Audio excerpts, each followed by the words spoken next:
somebody comment that they'd like to see you enter the Royal Rumble. Now, if that was an opportunity like presented to you, what are your thoughts on that? I hear a lot of I see a lot of comments like that, or people tell me they would love that. No, of course it'd be awesome. I mean, I still wrestle every weekend, right? So you know, WWE Royal Rumble, that's star power. You go back, you're good for a year of indie booking still. Even though I'm blessed, I'm solid on that, and I like to thank everybody and the promoters for that and all the fans. So if it wasn't for you, I couldn't do that. But also thank you for like a lot of people saying they would like to see me in that. It would be fun. I think it'd be awesome.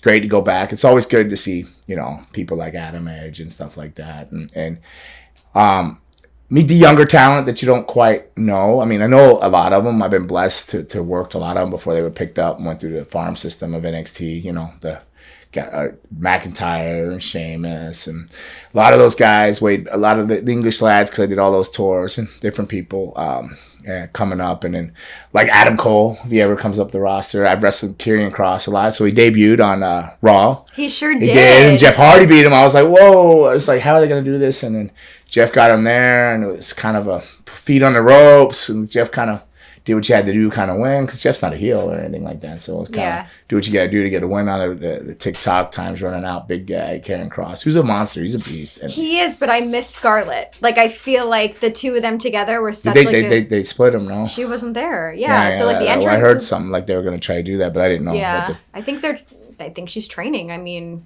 right. That will definitely can use more women, especially the ones with talent. So we'll see what happens there. But yeah, but it was cool to see him debut. So like to work these guys throughout different things with like Kross.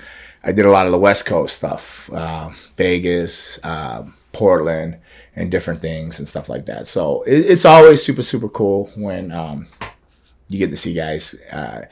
They get in the NXT, they work their way up, and then they get utilized the way that you believe that they're talented enough to be. Like when you were working, I'm thinking, oh man, this guy's got it. You know, he could do it. And there was a lot of times that he doubted himself, and through the conversations that I've had with him, like trying to make the right decisions, like you know, TNA. There was different things, which way to go. But he held his course. He stayed the course, and I'm happy for him. So it's cool like that to see that. I forget what our question was. Jeff Hardy. Well, I think we kind of started with like the Rumble thing. Rumble, yeah, come back. So it's cool to see people, and it's also good to go back and see people where they are from, where they've come from. That you knew them before. Like, and you go there and you see where they are now and how they carry themselves. And most of them always are super respectful. I just like, can you imagine? Well, of course you can imagine, but like us as like the crowd hearing your music hit, like that would be, I feel like the biggest pop. It's also like it wouldn't even. It's also the biggest fear. Your biggest fear, right? What if they don't react?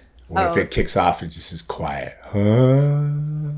There's no education. You're coming back. You're surprised. So every time, even every indie show I do, and they go, oh, which music do you want? Sometimes I'll tell them to play the Danny O version. Most of the time I'll say Danny O because jump, what was you thinking? It's the Brood music, but it's also got jump, what was you thinking? Stepping into the realm with the deadly, sinister vampire warrior. Bust that bust. But that song will always get them, even if they don't know the other one. That kind of gets them going, and you come out and feed off that energy. You can cover if they don't know you. But when they go, oh, we're just playing the Brood stuff, right? The Gangrel, the thing. Okay. So now you're like, you hear it, you know, the backward masking and all. And you're like, so as that's dropping, your heart's dropping, the butterflies going, oh God, please, do they remember? Like, you know, because like they don't. That could be deflating to you. You're like, forget Deflategate, like Brady, like your souls are singing, but then they're like, oh, and then I was like, oh, thank you, one more night. I got one more night to do what I love, and they're still with me. Thank you. Of course, they're still with you. Oh my God, so of course. To go on a big grand stage, so to go from 400 people to 40,000 people, or a live attendance, or whatever it may be, or more, and not the ones watching at home, there's probably the same reactions to the one at home and the ones there, you know. So if it's not there, like, oh, it's your biggest fear is just standing between a curtain, like wait. But then when they do go, it's a rush too. It's a tremendous rush.